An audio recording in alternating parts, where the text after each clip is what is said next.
우리 오늘 하루도 믿음으로 승리하는 저와 여러분 되시기를 소망합니다.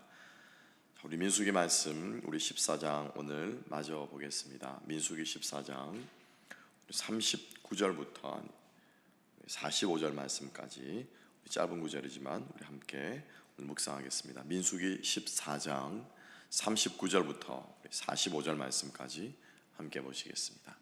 구약 성경 제가 가진 성경으로 220페이지 어간 되겠습니다. 민수기 14장 39절 말씀 제가 봉독합니다.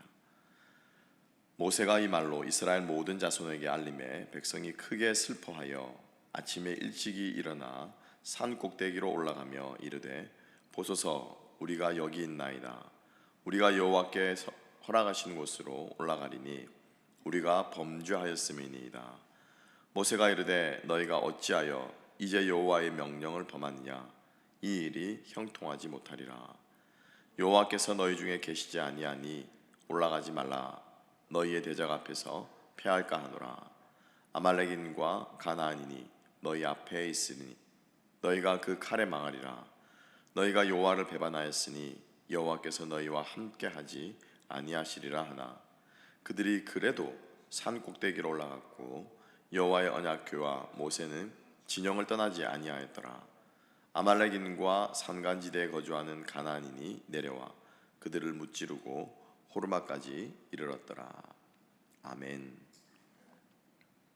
우리 오늘 말씀과 함께 우리 참 믿음의 본질에 대해서 함께 우리 생각해 보기를 원합니다. 우리 너무나도 잘 아는 동화 중에서 청개구리 이야기가 있죠. 오늘이 사실은 본문을 보게 되면 이스라엘 백성들이 꼭 청개구리 모습 같습니다.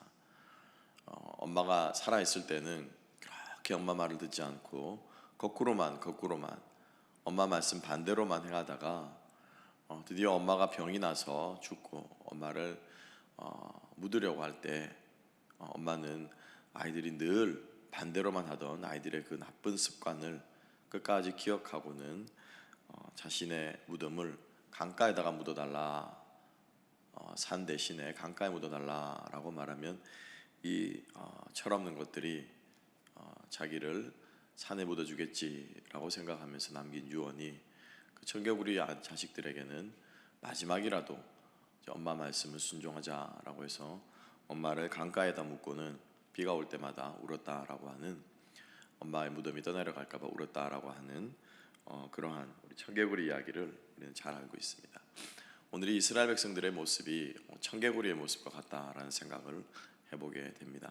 왜냐하면 우리가 어제 보았던 것처럼 하나님께서 가나안 땅 점령에 실패하고 정탐에 실패하고 믿음의 반응을 보이지 못한 채 원망하면서 새로운 지도자를 세워서 애굽으로 돌아갈 것에 대해서 주장하고 모세와 아론을 욕을 했던 그 이스라엘 백성들의 강팍하고 패역한 마음, 불순종하는 마음을 하나님께서 벌하시면서 하루를 1년으로 계산하여 40일 동안 정탐한 그 기간 동안 너희들은 광야를 방랑하게 될 것이다 라고 말씀하시면서 더 이상 가나안 땅을 그 원망한 세대들에게, 원망한 사람들에게는 주지 않으시겠다라고 하나님께서 결정하시고 선포를 하셨죠.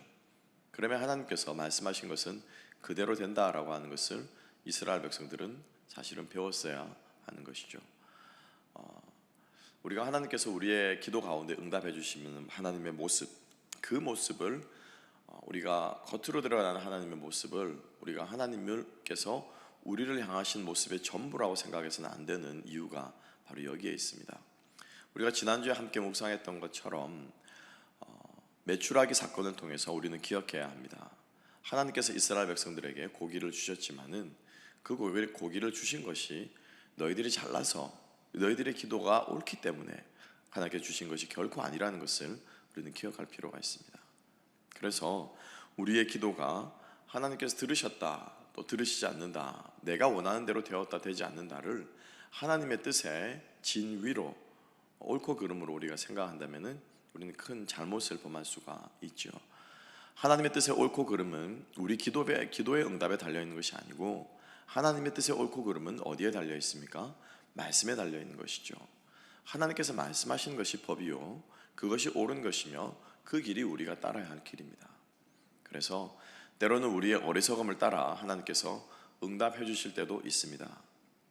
그래서 여러분, 응답받는 기도로 인해서 좋아하지 말고 하나님의 말씀이 우리 가운데 나타나는 것으로 인하여서 우리의 영혼이 주님 앞에서 주 예수 그리스도를 닮아가며 성령의 열매를 맺는 것으로 인해서 기뻐해야 할 줄로 믿습니다. 그래서 예수님께서 70명의 제자를 파송하시면서 그들이 복음 사역을 하면서 돌아와서 그들이 보고한 것은 말씀이 전해져서 영혼이 거듭나고 회개의 세례를 받게 되고 예수님의 복음의 말씀을 영접하게 되는 그러한 것으로 그들이 예수님께 보고한 것이 아니고, 그들은 눈이 휘둥그레졌지요. 그들의 말 한마디에 귀신이 쫓겨가고 그들의 말 한마디에 병자가 낫고 그들의 말 한마디에 안진뱅이가 일어나는 것이 그들은 너무 신기했습니다. 그래서 예수님께 와가지고 그들이 보고한 것은 복음이 증거되어집니다 라고 말하지 않았어요. 기적들을 보고하고 이적들을 놀라서 나누었죠. 예수님께서 뭐라고 반응하셨습니까? 너희들의 기적을, 귀신들이 쫓겨난 것으로 인해 기뻐하지 말고 너희들의 이름이 생명책에 기록된 것을 인하여서 기뻐하라 라고 말씀하신 것을 우리는 기억할 필요가 있습니다. 그래서 우리가 하나님께서 우리의 기도를 얼마나 들어주시는가, 또 내 인생이 얼마나 이렇게 잘 되어져 나가는가, 우리가 이런 것을 인해서 기뻐하는 것보다도 하나님의 말씀이 나의 마음과 나의 심령 가운데 얼마나 이루어지는가, 우리가 이것을 가지고 우리의 인생을 평가하고 판가름하는 척도로 삼을 때 우리는 올바로 하나님께서 원하시는 뜻을 따라 살아가는 인생이 될 줄로 믿습니다. 자, 그래서 하나님께서 이스라엘 백성들에게 가나안 땅 들어가는 것은 너희들 몫이 아니야 라고 말씀하셨습니다. 그리고 심판하셨고 12명의 정탐꾼 중에 10명은 그 자리에서 죽임을 당하는, 그러한 저주를 받아 죽임을 당하는 심판을 보자 이스라엘 백성들의 눈이 휘둥그레졌죠. 그들이 정신을 차린 겁니다. 마치 청개구리 자식들이 엄마가 죽고 나서 정신을 차린 것처럼 이스라엘 백성들이 이제 정신을 차린 것이죠. 자, 그리고 나서 40절 말씀에 뭐라고 말하고 있습니까? 이 백성들이 아침에 일찍 일어납니다. 산꼭대기로 올라갑니다. 이르되 보소서, 우리가 여기 있나이다. 우리가 여호와께서 허락하신 곳으로 올라가리니 우리가 범죄하였음이니이다. 자기네들이 잘못한 것을 알고 뒤늦게 하나님께서 가나안 땅을 주신 그 약속의 말씀을 집어드는 것이죠. 그렇지만 이미 하나님의 뜻은 변경되었고 하나님의 뜻은 그것이 아닙니다. 그래서 그 땅으로 올라가면 안 되었던 것인데 이스라엘 백성들은 하나님께서 말씀하신, 이전에 말씀하신 그 말씀을 순종하겠다 하는 요량으로 이 산에 올라가서 그 가나안 땅을 바라보면서 그 땅을 점령하려고 하는 어리석은 모습을 범하고 있는 것을 볼 수가 있습니다. 결과는 보기 좋게 패배해서 호르마까지 쫓겨났던 45절 말씀에 기록하고 있죠. 아마 사상자들도 적지 않게 되었을 것 같습니다. 제대로 무기도 갖추어지지 않았을 뿐더러 진영이 정렬되지도 않았을 것이고, 오합지졸을 거느리고 중구난방으로 이스라엘에 모세가 올라가지 아니한 이 24명의 장로들이 인솔을 했든지 했겠죠. 그래서 지도력도 없으며 진영도 갖춰져 있지 않으며 무기도 더더군다나 없었던 그들은 당시에 철기 무기를 사용하고 있었던 블레셋 사람들이나 가나안 족속들에게 보기 좋게 크게 패할 수밖에 없었던 것을 볼 수가 있습니다. 자, 여기서 우리가 함께 한번 두 가지로 생각해 볼 것은 두 번째로 생각해 볼 것은 무엇이냐면은 믿음의 본질이라고 하는 것입니다. 믿음의 본질은 우리가 히브리서 11장에 나와 있는 것처럼 현존하는 미래, 보이지 않는 것들의 실상이고 바라는 것들의 본질이다라고 말씀하시는 믿음은 현존하는, 지금 존재하는 미래다라고 하는 것이 믿음의 본질 중에 아주 중요한 것입니다. 보이지 않는 것들을 보는 것처럼 바라보는 것. 그래서 아브라함의 믿음, 그리고 사실은 이 이스라엘 백성들 역시 그 믿음을 가졌어야 하는 것이죠. 그들이 비록 가나안 땅에 가보지도 못했고, 그리고 가나안 족속은 그들이 보기에 큰 거인 자손이었지만은 하나님께서 그들을 그 땅에 거주하게 하실 그 그림을 그들은 붙들어야 했던 것입니다. 그래서 그것은 그들은 그 믿음의 본질에 실패했고요. 두 번째로 오늘 이 본문을 통해서 믿음에 대해서 우리가 생각해 볼 것은 뭐냐면은 믿음은 순종하는 열심이라는 것입니다. 뭐라고요? 믿음은 순종하는 열심이에요. 순종하는 열심이지 순종이 없는 열심만 가지고는 결코 그것은 믿음이 아니라고 하는 것입니다. 지금 이 이스라엘 백성들은 열심만을 가지고 있었습니다. 앞에 순종이 빠져 있는 열심이었습니다.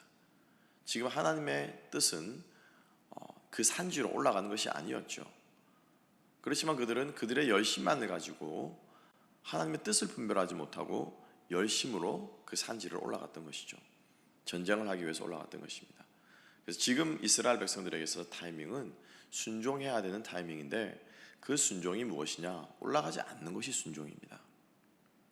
순종해야 될 때 순종하지 못하고 다른 말씀을 주셔서 그 말씀에 순종해야 될 때 이전에 하나님의 뜻을 좇는다. 이것도 사실은 우리들의 삶 가운데 어리석은 부분일 수 있는 것이죠. 그래서 우리가 하나님의 뜻을 분별하는 것이 얼마나 중요한가, 오늘 이 본문의 말씀을 통해서 우리는 믿음의 두 번째 본질에 대해서 함께 생각해 보게 됩니다. 하나님께서 명령하시는 대로 순종하는 것, 이게 믿음이라는 것입니다. 그리고 하나님께서 명령하시는 것을 우리가 수시로 늘 깨어서 분별하는 믿음의 영안이 우리들에게 있어야 할 줄로 믿습니다. 그래서 우리가 날마다 성경을 묵상하고 말씀을 듣고, 그리고 또한 말씀을 가르치는 자들과 함께 하면서 그들을 통해서 하나님의 뜻을 늘 내 삶에 적용할 수 있도록 도움을 받는 것, 그리고 무엇보다 내가 하나님과 교제하면서 하나님의 뜻을 받을 수 있는 늘 마음밭을 준비하는 것, 이것이 우리들의 신앙생활에 결코 소홀히 해서는 안 될 본질 중에 하나다라고 하는 것입니다.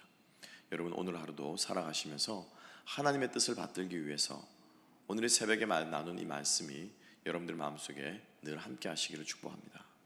그리고 하나님 말씀에 순종하기 위해서 늘 우리의 마음밭을 하나님께서 말씀에 언제든지 순종할 수 있는 그러한 옥토와 같이 기경하는 그러한 시간들이 저와 여러분들의 삶 가운데 있기를 축복합니다. 여러분, 우리가 혼자 개인적으로 성경을 읽으면 얼마나 많이 읽겠습니까? 그리고 또 우리가 성경의 말씀을 또 얼마나 많이 또 깊이 연구하고 그럴 시간도 많지 않지 않습니까? 그렇지만 우리에게 중요한 것은 그 이전에 우리의 마음밭을 옥토로 가꾸는 것은 우리가 얼마든지 할 수 있어요. 찬양을 들으면서, 마음을 가다듬으면서, 마음의 여유를 가지면서 내 삶 속에서 일정 시간과 장소를 떼어서 하나님과 함께 하려고 하는 그러한 마음을 옥토로 만들려고 하는 노력은 우리들이 얼마든지 할 수 있다라는 것입니다. 그래서 그러한 마음이 준비되었을 때 한마디의 말씀이 떨어질 때도 그 말씀이 역사하는 것을 여러분들은 경험하시게 될 것입니다. 어제도 한국에서 한 지체와 교제하면서 성경 말씀을 읽다가, 새벽에 성경 말씀을 읽다가 모르는 게 있어가지고 그래도 목사라고 선배에게 이 구절이 참 마음에 이해가 안 되는데, 예수님께서 부모 자식 간에 싸우라고 하시는 것은 아닌 것 같은데 왜 검을 주러 왔다, 왜 부모와 자식이 싸울 것이다 라고 하는 말씀을 주셨는지 이해가 가지 않는다 라고 하면서 저에게 물어오더라고요. 그래서 제 마음이 참 기뻤습니다. 그래도 그죠, 허심탄회하게 개인적인 친분이 있으니까 이렇게 물어오면서 이 말씀이 정말 예수님께서 하신 말씀이 맞느냐, 예수님이라면 어떻게 이런 말씀을 하실 수 있느냐 라고 하면서 물어오자 저도 성심성의껏 또 저도 그 말씀에 대답하기 위해서 말씀을 찾아보고 짧게나마 연구하고 하면서 저도 사실은 조금 배울 수가 있었습니다. 그래서 그러한 과정들을 통해서 하나님의 말씀을 깨닫게 되고 하나님의 뜻을 분별하게 되고, 그리고 그 말씀을 삶 가운데 적용할 수 있게 되는 것 아니겠습니까? 여러분, 하나님의 뜻에 순종하는 열심이 참된 열심이고요, 그것이 진정한 믿음이다라고 하는 것입니다. 그래서 내 열심을 가지고, 내 계획을 가지고 조차 살아가는 것이 아니고 늘 하나님의 뜻을 분별하기 위해서 힘쓰고 애쓰는 저와 여러분 될 수 있기를 주님의 이름으로 축복합니다. 여러분, 성경을 읽으시고요, 말씀을 들으시고, 그리고 말씀을 들으시면서 읽으시면서 궁금한 것들이 있으시다면 언제든지 여러분과 함께 말씀을 나누는 주의 종들에게 여러분들이 물어보고, 그리고 함께 은혜를 나누면서 우리가 그렇게 살아갈 수 있다면 여러분들의 삶이 조금은 더 말씀으로 풍요로워질 것 같습니다. 그래서 모세는 이스라엘 백성들의 이 어리석은 모습을 걱정하면서 염려하면서 다시 한번 만류하고 있는 것을 볼 수가 있죠. 41절과 42절 말씀. 모세가 이르되 너희가 어찌하여 이제 여호와의 명령을 범하느냐? 이 일이 형통하지 못하리라. 여호와께서 너희 중에 계시지 아니하니 올라가지 말라. 너희의 대적 앞에서 패할까 하노라. 자, 보세요. 모세가 이렇게 말하고 있습니다. 하나님이 너희와 함께하지 아니하니까 올라가지 마라 라고 이야기를 하고 있죠. 그래서 이 모세는 하나님의 뜻을 명확하게 알고 있었습니다. 하나님께서 가나안 땅을 이스라엘 백성들에게 주시기 위한 근본적인 하나님의 뜻을 모세는 정확하게 알고 있었고 그것을 붙들고 있었는데, 이스라엘 백성들은 이 근본적인 하나님의 뜻을 붙든 게 아니라 땅을 차지할 것인가 말 것인가, 그 땅의 큰 포도송이를 먹을 것인가 못 먹을 것인가, 그 땅에 우리가 정착할 수 있는가 못하는가, 몇 평의 땅을 유산으로 받을 것이 기업으로 받을 것인가, 이게 지금 이스라엘 백성들의 관심이었습니다. 그런데 모세와 여호수아와 갈렙의 관심은 뭐였냐면은 하나님이 우리와 함께 하시는가 하지 않는가였습니다. 그러니까 이게 문제의 핵심이고 본질이라는 거죠. 이것은 하나님과 깊은 교제 가운데 나아가지 않으면 우리가 놓칠 수 있는 부분입니다. 당연히 하나님이 함께 하시는 거지 라고 생각하는데 실상은 그렇지 않다라는 거죠. 우리가 당연히 알기 때문에 치부해버려 이스라엘 백성들은 지금 잊고 있었습니다. 지금은 하나님께서 전쟁 가운데 이스라엘 백성과 함께하지 않으시는 타이밍이에요. 하나님께서 함께하지 않는데 움직이면 망하는 겁니다. 하나님과 함께하는데 움직이지 않아도 망하고요, 하나님과 하나님이 함께하지 아니하시는데 움직이는 것도 망하는 거예요. 이 본질을 지금 모세는 정확하게 보고 있었는데, 여호수아와 갈렙도 이스라엘 백성들을 인커리지하면서 격려하신 이 메시지가 무엇이었습니까? 하나님께서 그 땅을 우리에게 주셨다라는 게 아니에요. 하나님께서 우리와 함께 하시면 우리가 이기겠다, 이게 그들의 메시지였다는 것입니다. 그래서 그들은 하나님과 함께 하심이 확실하기 때문에 이 산지를 우리에게 달라고 이후에 가나안 땅에 들어가서 그들이 주장했던 것이죠. 다시 한번 말씀을 정리하면서 우리가 하나님의 뜻을 분별하는 영적인 눈이 우리에게 있어야 하는 것이며, 그 하나님의 뜻이라고 하는 것은 변하지 않는 본질입니다. 말씀입니다. 그리고 그 말씀이 내 삶 가운데 비추어서 지금 내 삶이 움직여야 할 때인지, 지금 내 삶이 잠잠해야 할 때인지를 분별하는 영적인 영안이 우리들에게 있어야 할 줄로 믿습니다. 여러분, 지금 여러분들의 삶 가운데 어떠한 때입니까? 좀 더 우리가 질병을 조심하면서 지혜롭게 우리가 움직이지 말아야 할 때입니까? 아니면 그러함에도 불구하고 우리가 담대하게 나아가야 할 때입니까? 여러분들의 영혼이 주님 앞에 회복하는 것이 우선되어야 할 때입니까? 아니면은 여러분들의 삶이 좀 더 안전하고 안정적으로 조심해야 되는 지혜가 필요한 것이 여러분들의 지금 움직여야 할 때입니까? 주님 안에서 우리가 이것을 분별하면서 담대하게 나아갈 수 있는, 그리고 순종해야 될 때 순종하고 순종해서 움직이지 말아야 할 때 우리가 잠잠하게 있을 수 있는 영적인 지혜와 해안이 우리 가운데 있게 되기를 주님의 이름으로 축복합니다. 기도하겠습니다. 하나님 아버지, 감사합니다. 오늘 이스라엘 백성들의 어리석은 순종을 통해서 다시 한번 우리들에게 지혜를 깨우쳐 주시며 우리들이 무엇을 붙들어야 하는지, 어떻게 순종해야 되는지를 알려주시어 참 믿음의 본질을 깨닫게 해주심을 인하여 감사합니다. 하나님, 바라옵고 소망하기는 우리들의 삶 가운데서 주님으로 온전히 순종할 수 있는 참 믿음이 우리 가운데 있게 하여 주시옵소서. 주님의 뜻을 분별하는 지혜가 우리 가운데 있게 하여 주시옵소서. 그래서 우리가 주님과 함께 순종, 주님과 함께 나아가는 믿음의 백성들이 다 되게 하여 주시기를 소망하며 모든 말씀 예수님 이름으로 기도하옵나이다. 아멘. 우리 오늘 주님께서 우리와 함께 하실 것을 소망하면서 우리 기도하겠습니다. 먼저 하나님의 뜻을 헤아릴 수 있는 지혜를 주시기를 위해서 함께 한번 기도하십시다. 그리고 그 하나님의 뜻이 나의 삶을 통해서 우리 공동체 가운데, 내 가정 가운데, 직장 가운데 드러날 수 있도록 주님의 뜻을 나에게 보여주시옵소서. 말씀을 읽게 하시고 말씀을 가까이 하게 하시고 또 그 말씀에 우리가 즉각적으로 순종할 수 있는 믿음을 우리들에게 허락하옵소서. 우리 시간 함께 한번 기도하며 나아가겠습니다. 여러분, 교회를 위해 기도해 주십시오. 주의 종들을 위해 기도해 주십시오. 그리고 여러분들이 속해 있는 사랑방 지체들을 위해서 함께 기도하면서 나아갈 때 여러분, 기도의 무릎뿐만 아니고 또 여러분들이 연락하고 돌아보고 또 함께하는 그러한 믿음도 여러분들이 순종하는 모습도 보여주시기를 소망합니다. 우리 시간 함께 한번 교회와 지체들을 위해서 하나님께 주신 내 삶의 터전을 붙들고 함께 한번 기도하며 나아가도록 하겠습니다. 우리 다 함께 기도하시겠습니다.